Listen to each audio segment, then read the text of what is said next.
ওম অখণ্ড সংহিতা বা অখণ্ড মণ্ডলেশ্বর শ্রী শ্রীমৎ স্বামী স্বরূপানন্দ পরমহংসদেবের উপদেশ বাণী প্রথম খণ্ড।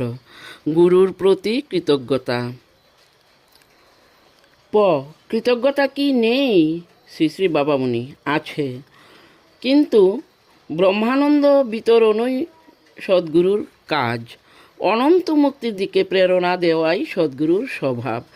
চাল কলার জোগাড়ে তাঁর মন নেই, বা পূজা প্রাপ্তিতে তাঁর রুচি নেই।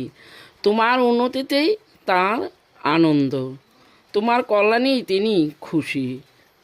সুতরাং তাঁর প্রতি কৃতজ্ঞতা প্রকাশের শ্রেষ্ঠ উপায় হচ্ছে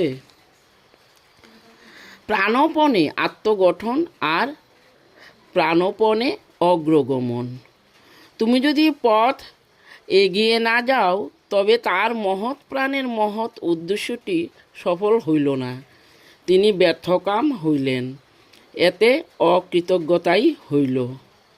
ফুল দল দিয়ে গুরুর পাদপদ্ম পূজা করলেই কৃতজ্ঞতা হইল না, তাকে অবতার বইলে প্রচার করলেও না, কিন্তু তার নামে গান বেঁধে খোল করতাল বাজিয়ে নগর কীর্তন করে বেড়ালেও না। হরি ওম।